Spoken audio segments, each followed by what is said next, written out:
মধ্যপ্রাচ্যের ভূরাজনীতি, বিশ্ব জ্বালানি বাজার ও বাণিজ্য নেটওয়ার্কে ইরানের অবস্থান অত্যন্ত গুরুত্বপূর্ণ। একে একদিকে পশ্চিমা নিষেধাজ্ঞার শিকার দেশ হিসেবে দেখা হয়, আবার অন্যদিকে শক্তিশালী সামরিক, কূটনৈতিক, ক্ষমতাসম্পন্ন আঞ্চলিক শক্তি হিসেবেও বিবেচনা করা হয় ইরানকে। কিন্তু বর্তমান বৈশ্বিক প্রেক্ষাপটে ইরানকে এড়িয়ে চলা কি আদৌ সম্ভব? বিশ্বের অন্যতম বৃহৎ তেল ও গ্যাস রিজার্ভধারী দেশ হল ইরান।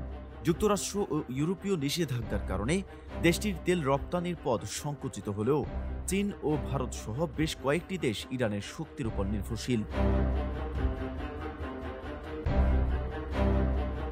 সম্প্রতি ইরান ও রাশিয়ার মধ্যে জ্বালানি সহযোগিতা বৃদ্ধি পেয়েছে, যা পশ্চিমাদের জন্য নতুন চ্যালেঞ্জ তৈরি করেছে। অপরদিকে ইরান মধ্যপ্রাচ্যের ভূ রাজনৈতিক সমীকরণে অন্যতম নিয়ামক শক্তি, কেননা সিরিয়া, ইরাক, ইয়েমেন ও লেবাননে ইরানের প্রভাব রয়েছে। পাশাপাশি হরমুজ প্রণালীর ওপর এর নিয়ন্ত্রণ থাকায় বিশ্বে প্রায় 20% তেল পরিবহনের প্রধান পথটি ইরানের নজরদারির আওতায়। তাই আন্তর্জাতিক রাজনীতি ও নিরাপত্তার দৃষ্টিকোণ থেকে ইরানকে পাশ কাটিয়ে চলা বাস্তবে কঠিন।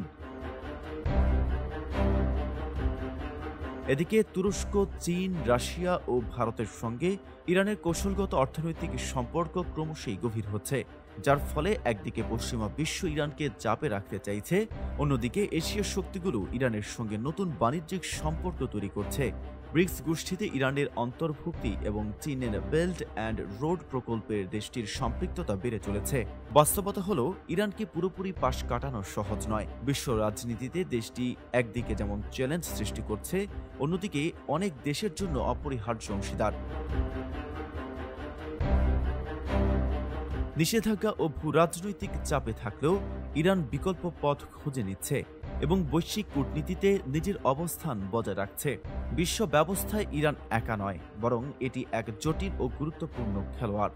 তাই ইরানকে উপেক্ষা করার যে কোনো প্রয়াস কেবল অস্থায়ী সমাধান হতে পারে, কিন্তু দীর্ঘমেয়াদে বাস্তবসম্মত নয়। ইরানকে পাশ কাটিয়ে চলার চেয়ে কৌশলগত সংলাপ ও কূটনৈতিক সমাধানের পথেই হয়তো স্থিতিশীলতা খুঁজে পাওয়া সম্ভব।